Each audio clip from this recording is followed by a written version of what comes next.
अस्सलाम वालेकुम my dear students, क्या हाल है आपका। उम्मीद है आप खैरियत से होंगे।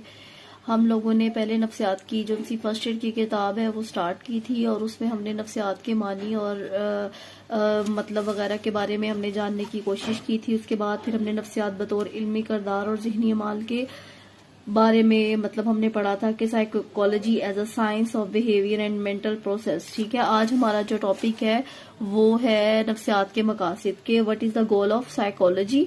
हमने इसके बारे में बात करनी है। इसमें जो पहला टॉपिक इसमें जो पहली बात आ रही है, जो ये मैंने अंडरलाइन किया हुआ है ब्लू कलर से, आपको नजर आ रहा होगा। इसमें जो बात बताई जा रही है वो यही बात बताई जा रही है कि हमारा जो अकीदा है, हमारा यही अकीदा है कि अल्लाह के सिवा जो कोई चीज जो सी है ना वो अल्लाह जो सा है वो सिर्फ गैर फानी है, बाकी हर चीज जो सी है वो फानी है, मतलब हर चीज को जवाल आना है।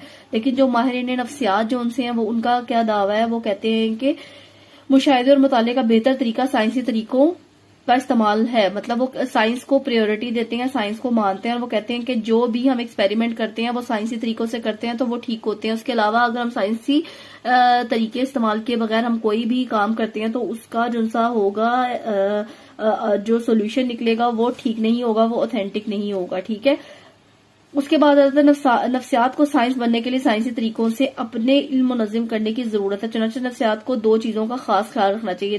नफ्सियात दान जो से हैं वो इसको साइकोलॉजी को किसका दर्जा देते हैं, वो कहते हैं कि साइकोलॉजी जो सी है वो साइंसी मजमून है। ठीक है, ये सब्जेक्ट जो है ये साइंसी सब्जेक्ट है और इसको साइंसी जो सी रास्ते में या साइंसी तरीकों से अपना इल्म नज़म करने की जो जरूरत है उसके लिए उन्होंने दो चीजों को मेन जो इसके अंदर बताए हैं। पहला जो सा है ये जो जिसके ऊपर एरो है, इसका मतलब है कि इल्म का मुनज़्ज़म निजाम होना चाहिए और फिर साइंसी तरीकों से उस पे एक्सपेरिमेंट्स करके हमें देखना चाहिए कि जो हमने इल्म मुनज़्ज़म किया है उसको साइंसी तरीकों से हम इस्तेमाल करके देखते हैं कि क्या इससे कोई हमें फायदा हुआ भी है कि नहीं। हमने जो एक्सपेरिमेंट्स किए, जैसे वो कहते हैं कि साइंसी तरीके जो उनसे होते हैं उनसे जो हम एक्सपेरिमेंट करेंगे ना वो वाला एक्सपेरिमेंट ठीक होगा। उसके अलावा अगर हम कोई ऐसा मतलब कोई इल्म इजाद करेंगे या नफ्सियात को हम ऐसे ही सोशल इल्म के सोशल नॉलेज के मुताबिक मतलब हम सोशल सब्जेक्ट के मुताबिक पेश करेंगे तो नहीं, ऐसा मुमकिन नहीं है।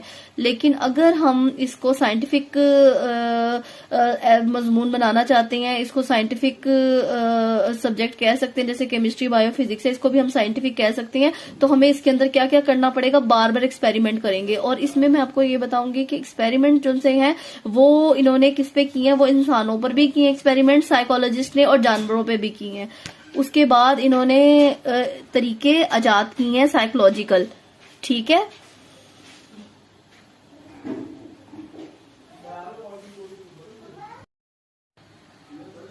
अब अगली जो बात कर रहे हैं वो कह रहे हैं कि जो नफ्सियात का बड़ा मकसद है ना वो साइंसी तरीकों से किरदार और ज़हनी अमाल के दरमियान ताल्लुक को मालूम करना है। उन्होंने कहा कि साइंसी तरीकों से हमने जो सा हम इधर एजुकेशनल साइकोलॉजी की एग्जांपल देंगे जो हमारे लिए मेरे ख्याल से बहुत फायदेमंद रहेगी, जिसे आपको समझने में भी आसानी होगी। ये साइंस का जो बड़ा मकसद है वो साइंसी तरीकों से किरदार और ज़हनी अमाल के दरमियान ताल्लुक को मालूम करना है। हम क्या करते हैं, हम नफ्सियात के जरिए, हम एजुकेशनल साइकोलॉजी के जरिए क्या करते हैं, स्टूडेंट के किरदार और उसके ज़हनी अमाल के दरमियान ताल्लुक को मालूम करते हैं और फिर उसको समझने की कोशिश करते हैं कि इस बच्चे को हमने कौन सा मेथड इस्तेमाल करके इसको समझाना है या इसकी करेक्टर बिल्डिंग करनी है। दूसरे लफ्जों में जो उनसे माहिरीन नफ्सियात को साइंस के वो कवानीन समझने चाहिए जो हमारा मौजू के मुतालिक है। मतलब इसमें साइकोलॉजी के मुख्तलिफ किस्म के कवानीन है, माहिरीन नफ्सियात को उन कवानीन का समझना जो सा है वो बहुत जरूरी है।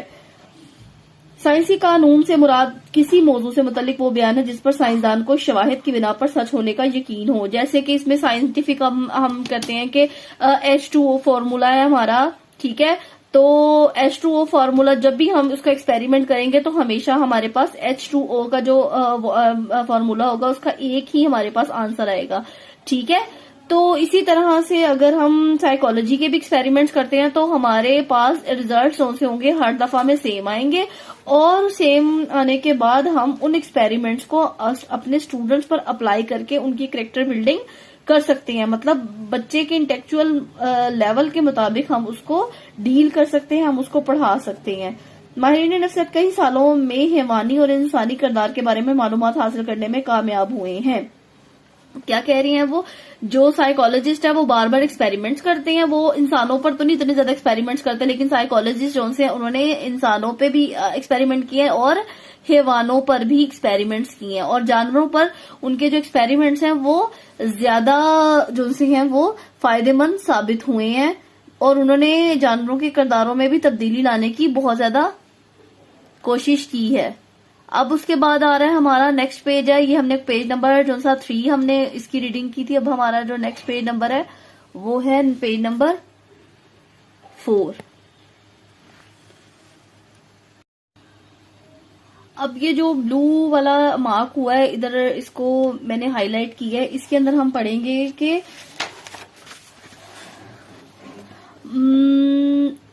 जो माहिरीन नफ्सियात हैं ये मालूमात साइंसी तरीकों के इस्तेमाल से हासिल किए हैं। जितने भी एक्सपेरिमेंट्स किए उन्होंने साइंसी तरीके इस्तेमाल करके उन्होंने जिनसे साइकोलॉजी के कवानीन बनाए हैं, और उसके मुताबिक इंसानों और जानवरों के रवैयों पर उनके रवैयों पर कंट्रोल करने की कोशिश की है। उन्होंने मुशाहिदे किए, फहम किए, बयान, कंट्रोल और दोबारा इत्तला करने के सिलसिले में असलीब पर मुश्तमिल। असलीब को जो कहते हैं वो किसमें कहते हैं, इस तरह हम कह सकते हैं कि नफ्सियात के 2 बाहा मरबूत मकासिद है। नफ्सियात के कितने मकासिद उन्होंने बयान किए हैं? 2। ठीक है, पहले क्या है, पहला वाला जो मकसद था वो हमने पीछे पढ़ा है, हम लोगों ने पढ़ा इल्म का मुनज़्ज़म इस्तेमाल और साइंसी तरीकों का इस्तेमाल। ठीक है, उसके बाद ज़हनी अमाल और किरदार के दरमियान ताल्लुक को समझना। क्या करना है हमने, हमारा ज़हनी अमाल क्या चल रहा है और हमारे किरदार में क्या तब्दीली आ रही है उसको समझना, और फहम के हकीकी दुनिया में इस्तेमाल में लेकर आना, और उसको इस्तेमाल करके उस पर एक्सपेरिमेंट करके उसको देखना।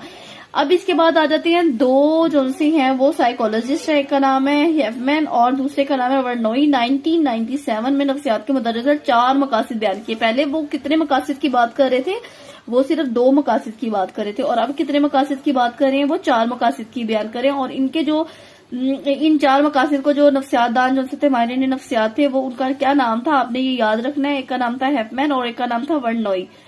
उन्होंने बयान किया है कि इसके 4 मकासिद है, पहले के बयान करना, फिर वजाहत करना, फिर पेशगोई करना और किरदार में मुस्बत तब्दीली लाने की कोशिश करना। सबसे पहले हम बयान करने के बारे में मैं आपको इसका शॉर्ट बताती हूँ कि क्या करना है, कि हमने जो स्टूडेंट है, इसकी एग्जाम्पल मैं स्टूडेंट की ही दूंगी एजुकेशनल साइकोलॉजी में ऐड करके। ठीक है, कि हमने क्या करना है, हमने स्टूडेंट के जो उनसे किरदार है उसका साइंसी मुशाहिदा करना है, और हमने देखना है कि उसका किरदार जो है वो किस तरह का है। अगर तो उसका जो किरदार है वो अच्छा है तो मतलब उसमें इतनी तब्दीली लाने की कोशिश हम नहीं कर सकते, लेकिन अगर उसका किरदार थोड़ा सा डिफरेंट टाइप का है, जैसे कुछ बच्चे जो से होते हैं वो लेजी होते हैं, कुछ डम्प होते हैं, कुछ लाइक होते हैं, कुछ एक्सेप्शनल होते हैं। ठीक है, हमने उनके किरदार को पहले देखना है, साइंसी तौर पर उनका मुशाहिदा करना है, और फिर देखना है कि उनका किरदार किस नौइयत का है, और फिर उनके किरदार को हमने जज करके क्या करना है, वजाहत करनी है। वजाहत करनी है कि हम इनके किरदार की जो है वजूहात की तशखीस करके इनकी वजाहत करनी है। हमने बताना है कि इनके अंदर ये तब्दीली है, हमने उनके पेरेंट्स से डिस्कस करनी है, और हमने उनके पेरेंट्स से डिस्कस करके कहना है कि हमने इनके जो रवैया है इन बच्चों का, हमने उसको ऑब्जर्व किया है। ऑब्जर्व करने के बाद हम लोग उसकी वजाहत कर रहे हैं, आपको बता रहे हैं कि इस बच्चे में ये चीजें मौजूद हैं, अगर तो वो गुड है तो ओके, अगर नहीं गुड तो उनको अंदर हम तब्दीली क्या लेकर आ सकते हैं। और अगर वो पेरेंट्स जो से हैं, पेरेंट्स को, क्योंकि टीचर भी जो सा होता है वो एजुकेशनल साइकोलॉजिस्ट ही होता है, उसको पता होता है बच्चे के बारे में, अपने स्टूडेंट के बारे में, तो वो पेश गोई कर देता है कि क्या हम ऐसे एक्सपेरिमेंट्स करके वो जो ऑब्जर्व करते हैं और फिर बयान करते हैं और फिर क्या करते हैं उसके अंदर स्टूडेंट के अंदर तब्दीली लाने की कोशिश करते हैं कि अगर तो स्टूडेंट जो है वो स्टडी की तरफ नहीं आ रहा तो उसको मुख्तलिफ मेथोडोलॉजीज के जरिए, उसको मुख्तलिफ एवियर्स यूज करके, उसको मुख्तलिफ एक्सपेरिमेंट्स करके उसको ठीक करने की कोशिश करते हैं।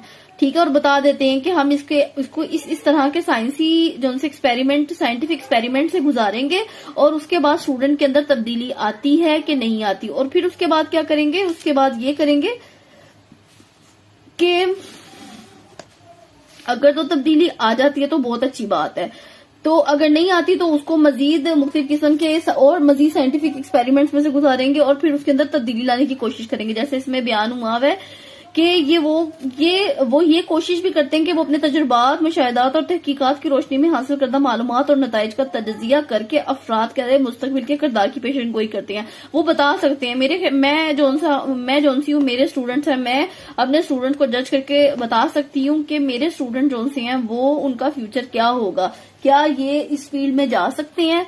जैसे हम 9th-10th के बच्चों की हम काउंसलिंग करते हैं कि वो अगर 9th में जा रहे हैं तो उनके इंटरेस्ट के मुताबिक हमने उनको पढ़ाना है।